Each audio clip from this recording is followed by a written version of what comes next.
On today's child seat review segment, we're taking a look at the 2016 Acura ILX. Now, many people have derided this as being nothing more than the Acura Civic.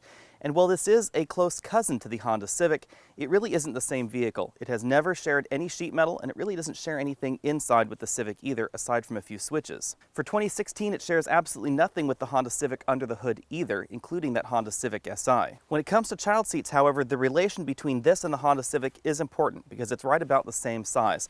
This is a Graco Classic Ride 50 child seat. It is a convertible seat suitable for forward or rearward facing installation, and we're going to see how well 1, 2, and 3 of them fit in the back. As usual, the first step is to move the front seat as far forward as I can and still be safe and comfortable. I'm going to want about an inch of legroom between my knee and the dashboard. I'm going to want the seat in a relatively upright position. One important thing to know about the ILX is that we don't have a whole lot of headroom going on. Strange enough, we have a little bit more on the passenger side than I found on the driver's side because the driver's side seat cushion doesn't go quite as close to the floor. With the front seat in that position, I was almost able to install a rear-facing child seat. We just don't have quite enough room in the back for me to sit at 6 feet tall up front and have a rearward-facing convertible seat here right behind me. Obviously, if you have a shorter person or nobody sitting up front, then you won't have any problem accommodating a rear-facing child seat right here behind the passenger seat. If, however, you do want to put tall adults up front and still need to put child seats behind them, you're going to want to take a look at something like the Acura ILX, which is actually quite large in the back seat. Skipping right ahead to the 3 across child seat test, the ILX actually surprised me a great deal. Because of the shape of these doors, these rear doors, I was able to actually fit 3 child seats across the back. One thing that I was a little bit disappointed by, however, was that I had to remove the headrests on all 3 seating positions in order to properly install these child seats, and the latch anchors are a little bit close to the child seats. That means that if you have a seat like this Graco Classic Ride 50 seat, which is not strapped in by the way, that has this very large top tether anchor right like that, it's this buckle. The distance from this anchor to this buckle arrangement is quite long.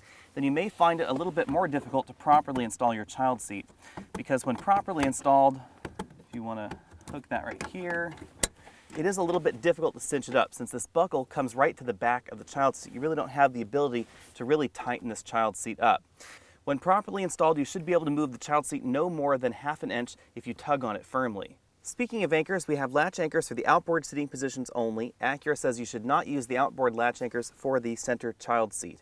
We do have top tether anchors for all 3 seating positions. One thing that I go through in a little bit greater detail in the full review on the ILX is headroom back here for adults. The ILX comes only with a sunroof in the United States. There's no version of it without it, and that does limit headroom back here, especially for people that are about 6 feet tall or taller. When it comes to cargo capacity, the ILX is a little bit more limited than many of these other luxury entries, like the Buick Verano, the Volvo S60, with which this probably competes as well. Things also like the Lexus CT200H and even the Lexus IS250 have a little bit more room in their trunk. I was still able to fit these large 24 and 26-inch roller bags in the trunk, and we do have an opening that allows you to put these 26-inch roller bags in this way in the trunk. It is a little bit easier, but we cannot fit a 24-inch roller bag upright in this position like you can in subcompact or compact sedans. The ILX has a large trunk opening, which makes it a lot easier to insert child seats. Although we cannot really insert them in this fashion directly, they only need a very slight tilt to actually get in the trunk. And the trunk is relatively accommodating as a result. Thanks to the overall shape of the trunk, I was able to fit 3 child seats in the back, and I can still fit just about one 24-inch roller bag in here if I really tried. Squeeze that right up front and still close the trunk lid. Thanks for taking the time to check out this video. If you want to know more about the 2016 Acura ILX, then go ahead and check out the full review on my channel as well. You can also find me over at facebook.com/AlexNautos, over at Twitter as AlexNautos, and you can always email your questions to alex@alexnautos.com. I'll see you next week.